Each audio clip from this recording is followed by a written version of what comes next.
Caught my wife cheating with my brother at a family reunion. Then she tried to blame me for ruining her relationship with my brother. You never really expect the walls of your world to come crashing down at a family reunion. Those events are supposed to be filled with laughter, kids running around, and memories shared over a few beers or barbecued ribs. But there I was, standing in the backyard of my childhood home, watching as my wife, was wrapped in my brother's arms, their lips locked in a kiss that shattered everything I thought I knew about the two people closest to me. In that moment, time stopped. My heart pounded in my chest, and it felt like someone had knocked the wind out of me. The world became a blur, and all I could hear was the deafening roar of my own disbelief. It's funny, really. If you asked me before that day if I trusted my wife, I would have told you without hesitation that I did. Completely. And my brother? Well, we had our ups and downs like any siblings, but he was my blood. He was the guy I shared a room with growing up, the one I'd gotten into fistfights with, only to make up and laugh about it later. There was a bond there that I thought could never be broken. Turns out, I was wrong. Let me back up a little. My wife and I had been together for 8 years, married for 5. We had the usual bumps in the road, but overall, our relationship was solid. At least, that's what I believed. She had always been a bit more outgoing than me, the life of the party, while I tended to hang back, more content to watch from the sidelines. That was part of why I fell for her in the first place. She had this energy, this spark, that drew people in, including me. And when she met my family, especially my brother, they hit it off instantly. He's got a similar kind of charisma, the kind that makes you want to be around him. It never bothered me, though. I liked that my wife and my brother got along so well. Family was everything to me, and I thought it was a blessing to have the two most important people in my life be so close. They'd joke around, tease each other, sometimes even more than they teased me. I'd laugh along, proud of the family we had all become. So, when the invitation for the family reunion came around, I was excited. It was the first big gathering since the pandemic had kept us all apart, and I couldn't wait to see everyone.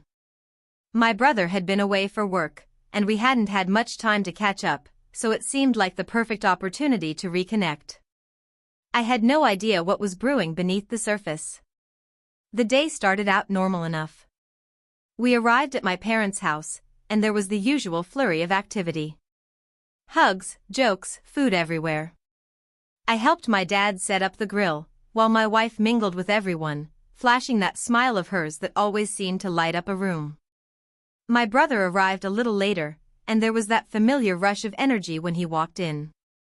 He always had a way of making an entrance.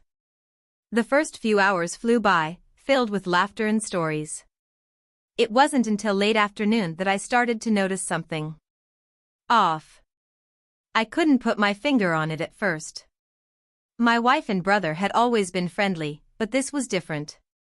There were glances, little touches that felt out of place. I tried to shake it off, telling myself I was just being paranoid.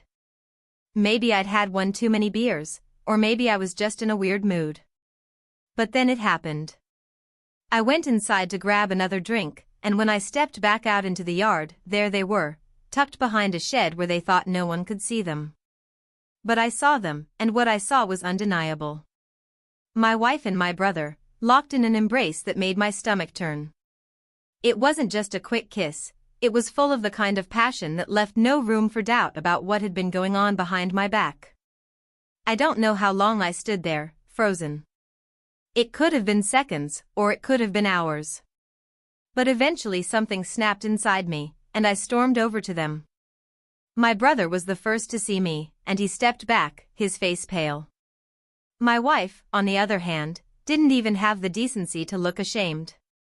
She tried to reach out to me, but I was already gone, emotionally at least. What the hell is this? I managed to choke out. My voice didn't sound like my own. It's not what it looks like, she said, her eyes wide. But it was exactly what it looked like, and the worst part, she didn't even apologize. Instead, she had the audacity to start blaming me.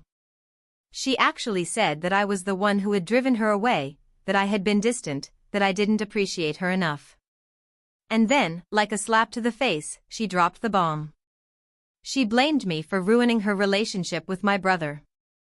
I couldn't believe what I was hearing. She was standing there, caught red-handed, and somehow I was the problem. I had done everything for her. I had loved her, supported her, built a life with her. And now, not only had she betrayed me, but she was trying to make me the villain in her twisted story. And my brother?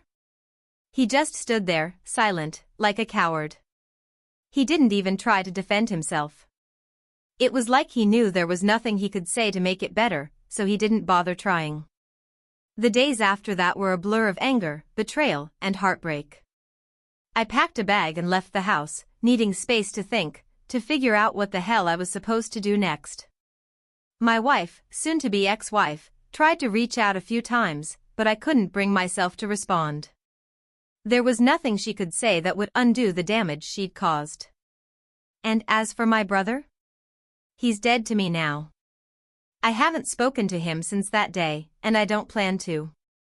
There's no coming back from something like this.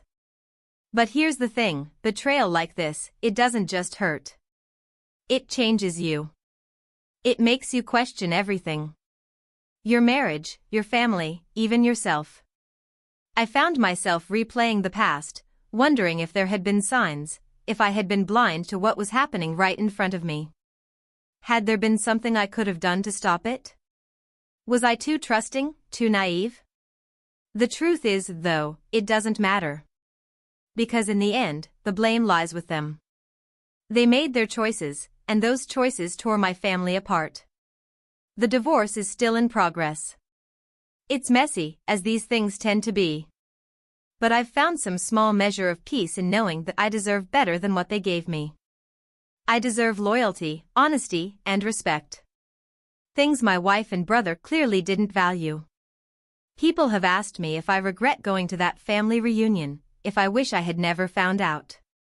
And while the pain of that day still stings, I don't regret it. I needed to know the truth, as devastating as it was. Now I can move on, rebuild, and maybe one day, trust again. If you've ever been blindsided by betrayal like this, you know the roller coaster of emotions I've been through. And if you haven't, well, count yourself lucky. Either way, you'll want to stick around for more stories like this one, because life has a way of throwing curveballs when you least expect it. So hit that subscribe button, because trust me, you won't want to miss what happens next.